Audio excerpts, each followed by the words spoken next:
بسم اللہ الرحمن الرحیم۔ السلام علیکم۔ آج شعبان کی پہلی جمعرات کے دن میں یہ پڑھو۔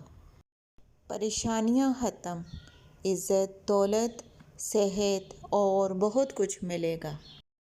سب سے پہلے پڑھنا ہے حسبنا اللہ و نعم الوکیل۔ اس کو آپ نے 30 مرتبہ پڑھنا ہے۔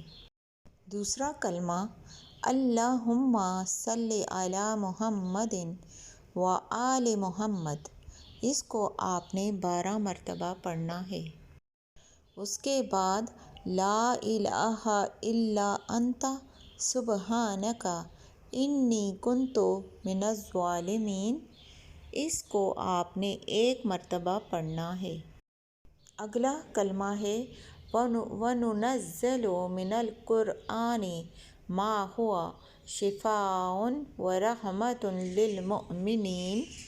یہ کلمہ آپ نے 4 مرتبہ پڑھنا ہے۔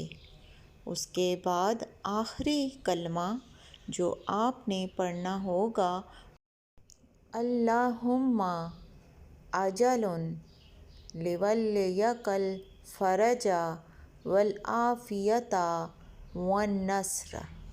اس کو آپ نے 2 مرتبہ پڑھنا ہے۔